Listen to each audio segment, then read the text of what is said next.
the third largest economy in the Middle East. We're talking about Dubai, and we're joining you live from GITEX 2022, the largest gathering of anyone who has anything to do in the technology and digital space anywhere in the world. I'm doing all the big picture conversations as far as technology and the economy is concerned, and tonight we're setting the context on the Dubai economy. What makes it the most attractive when it comes to FDI investments? We're talking in the backdrop of CEPA and bilateral relations between India and the Dubai-UAE market. I'm also going to talk about what the way forward is looking like for the Dubai economy and any advice for entrepreneurs looking to set up base here. Listen, Hadi Badri, CEO, Economic Development at Dubai's Department of Economy and Tourism.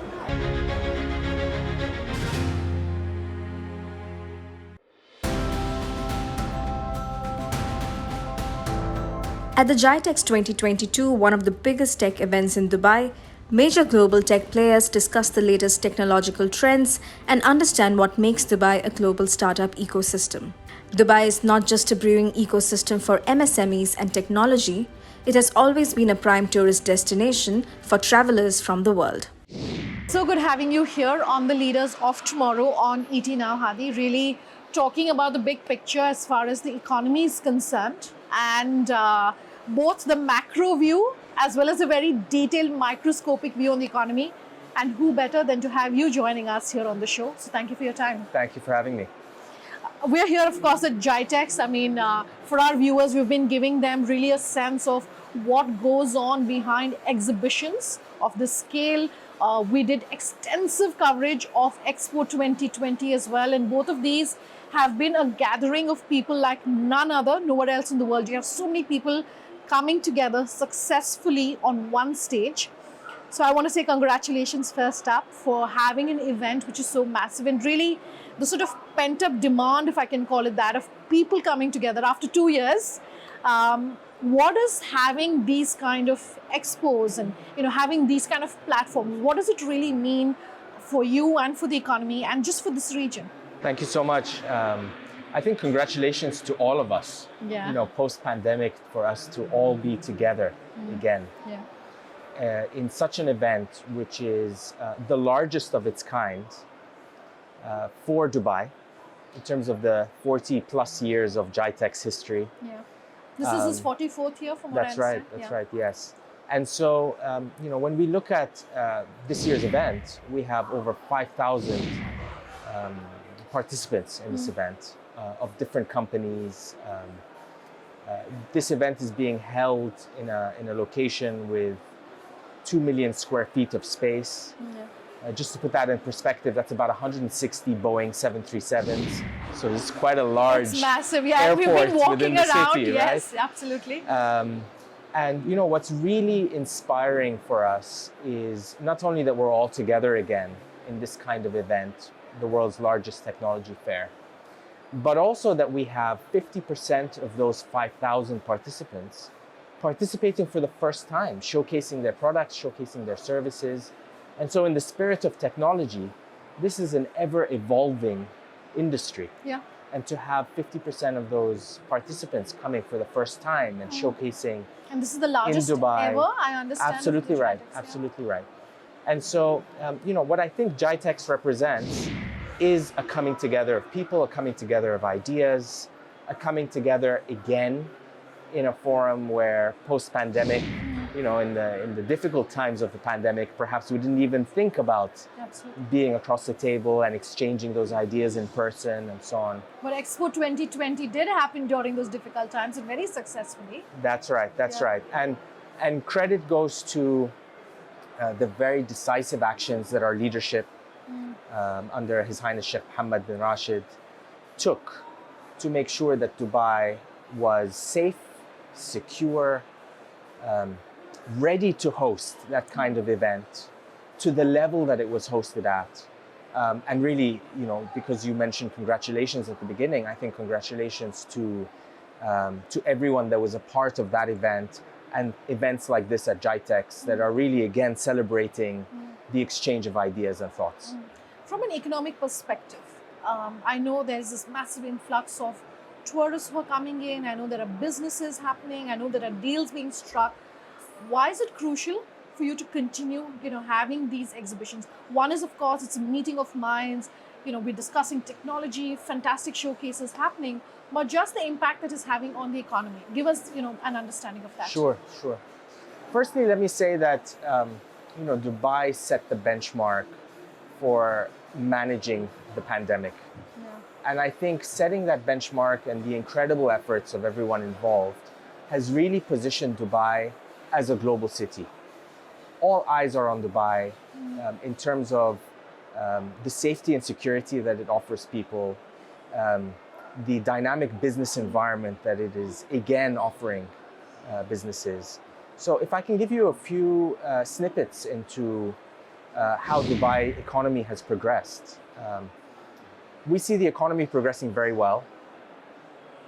We have been amongst the fastest markets globally in terms of recovery post-pandemic. Our GDP increased about 6.5% post-pandemic. And we see the momentum continuing. Business licensing in Dubai is up 25% year on year as a gauge for business activity and velocity. Our economic zones are performing very well. We have over 20 free zones in Dubai. If I just take two examples, the number of active companies at the DIFC, Dubai International Financial Center, is up 25% year on year. Dubai Multi-Commodities Center has, in this first half of the year, achieved its best half since inception. We have seen a lot of activity in the real estate area. In the second quarter of this year, real estate sales were at $16 billion, the highest over the past decade, which is really showing a vibrancy around the market. Dubai also in 2021 was the #1 market in terms of FDI projects, foreign direct investment projects, and the #2 globally in terms of attracting corporate headquarters. Sure. Ahead of London, ahead of New York. Dubai International Airport is really driving a recovery in global travel post-pandemic. We have now upped our estimates, and we expect that for this year, for 2022, the airport will handle over 58 million passengers, which I think is an important milestone as we continue this recovery globally post-pandemic. I'd also like to add, because Dubai again handled pandemic very well, we have seen a significant increase in interest from talent, from individuals that are looking at Dubai now as a new place to call home. Yeah. So we expect that for this year, the number of high net worth individuals coming into Dubai and UAE, that Dubai and the UAE will achieve the highest net influx of high net worth individuals globally. We've also been amongst the fastest growing in terms of remote workers, in terms of work from anywhere.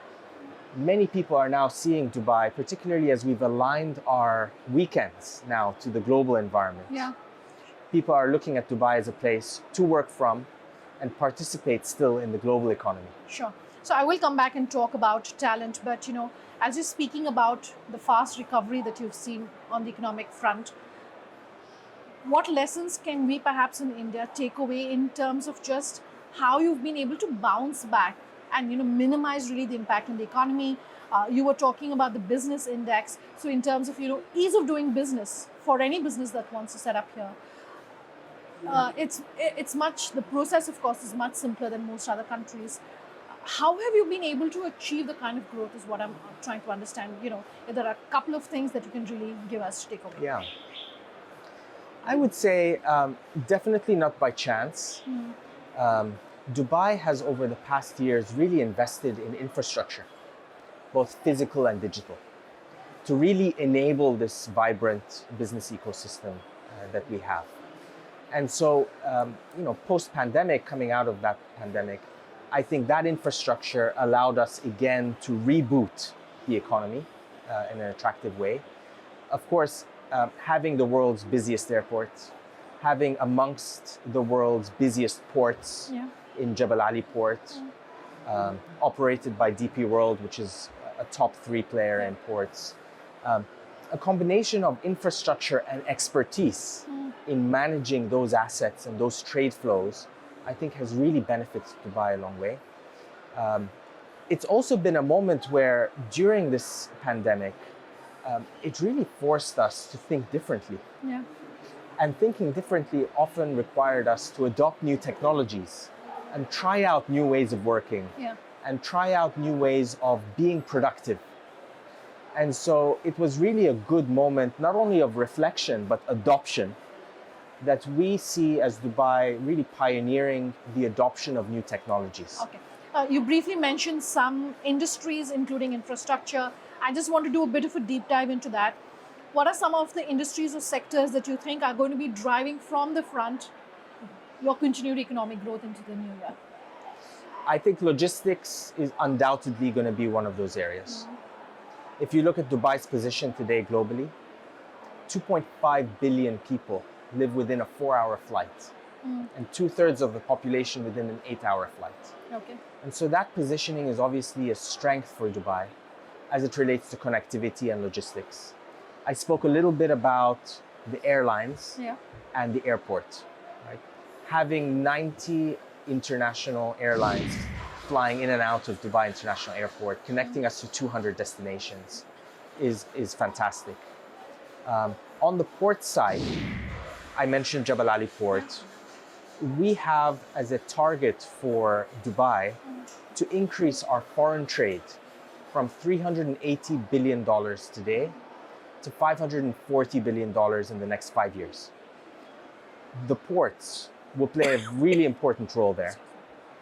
And a lot of that will come out of free trade agreements, similar to the one that we signed in February 2022 with India, the CEPA agreement. Building upon that, other trade agreements with other markets that will really help us support that step up in foreign trade. Sure. That's a really important area for us. I'm going to slip in a quick commercial break, but we're going to continue joining you live here from GITEX 2022. That's just in a moment. Just stay tuned.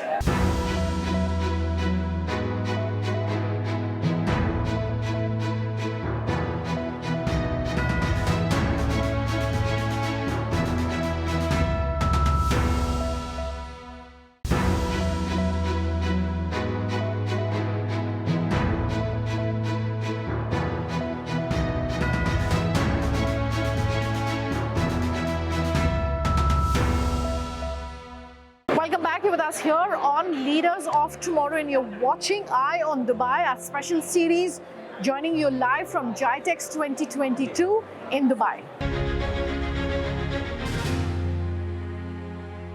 You were saying, allowing talent to work from anywhere. The way we work now has changed. People want to work comfortably, and they're chasing after the quality of life even more now than jobs, perhaps more so now than previously, because there are hybrid working models. What would you have to say about how you're able to then attract the best talent? Is it being able to offer this quality of life to them? What lessons can we perhaps take away from the model that you're following? So as you said, talent today are quite different than talent yesterday in terms of what their expectations are, in terms of what they look for, not only in a destination to work, but a job. Yeah. So what we've seen is at the end of the day, talent seek happiness. Yeah. And Dubai is always focused on making sure that we can provide a happy environment for them. Yeah. We provide world-class infrastructure and world-class lifestyle. Yeah. When it comes to entertainment, when it comes to hospitality, food and beverage, sun, sand, and sea. But perhaps as importantly, safety and security. The track record of Dubai on safety and security is really what differentiates it. And diversity. For individuals to be able to work with colleagues where those colleagues are from different parts of the world. We have over 200 nationalities in Dubai. And that creates a richness in exchanging ideas, in learning from other people, that I think Dubai offers that's quite unique. Okay. I want to go back to something that we started our interview with, and that is technology. and how technology is perhaps driving this kind of growth that you've been talking about on the economic front. And we're talking future technology, we're talking meta, we're talking AI, we're talking Web 3.0. If you were to look ahead into the mid to short term to say these are perhaps the technologies that you feel are going to be growing faster than others or going to be most beneficial to entrepreneurs like the ones who are going to watch our interview, what would you have to say? So Dubai has always been pro-business and pro-technology. Yeah. In 2016, we launched the blockchain strategy. In 2022, we launched the metaverse strategy. We've also launched this year the world's first independent regulator for virtual assets called VARA, Virtual Asset Regulatory Authority. And despite that regulatory authority launching only this year, it has already issued licenses to such players as ByteDance, FTX, and others.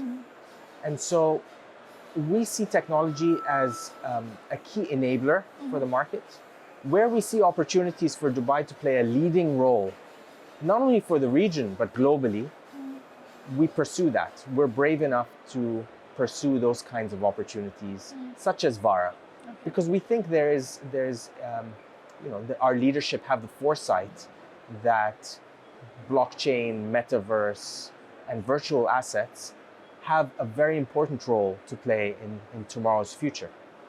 If I take a traditional business like food, UAE food trade is a $27 billion a year business. Dubai, apart from Dubai positioning itself as a global logistics hub for food, Dubai is also pursuing technology to try and improve food manufacturing and food yields. Sure. So if I give you an example, Dubai Food Valley has been set up as an initiative to triple food manufacturing in Dubai because we have a reliance on food coming in from overseas. And using technologies like modern farming techniques, hydroponics, vertical farming, to really multiply our food manufacturing and create cities that can be food independent. So I see technologies around the new world, metaverse, and virtual assets as interesting going forward. I see technology that are improving productivity in older industries, let's say, like food manufacturing, as also being attractive and important for us. Since you were talking about CEPA, I want to understand just bilateral relations and trade between both our regions. Looking forward into the mid to short term, how do you see that really growing and expanding? I'm very excited about CEPA and the opportunities it provides between UAE and India. Of course, this is a very long-standing relationship. Yeah. I think a relationship that's never been stronger. From a sector perspective, I see opportunities across the board. I think in food, as I mentioned before, in pharma and healthcare, there's a significant opportunity. Just in talent, Dubai can be a very exciting platform for Indian entrepreneurs to come set up shop here. Okay. Use Dubai as a platform or a gateway, not only for the region, but for the world. Tap into a market that are early adopters in technology. And so I really, across sectors and a theme of technology, I see a huge opportunity between India and the UAE. Sure, as a last question, just if you had any advice for an entrepreneur, for a viewer of ours who's watching this interview to talk about the opportunities which are presented by doing business here in this region, what do you want to tell them? I would say Dubai provides a very attractive platform for talent to be based here. From a physical and digital infrastructure perspective, our progressive visa policies enable that. This is a market that allows 100% foreign ownership, not only in our 20 plus free zones, but across 1,000 plus activities in the mainland. A very attractive corporate tax setup, and really a place where the exchange of ideas across a diverse set of nationalities is something that can be accretive or additive to any entrepreneur's business. Such a pleasure having you here on the show. Thank you so much for taking the time. Thank you so much. Appreciate it. I appreciate it. We're going to continue all the conversations, both the big picture on technology, AI, digital, as well as on trade. That's coming up the rest of this week. That's all we could get you in tonight's episode, though. Thanks for watching. Have a good night.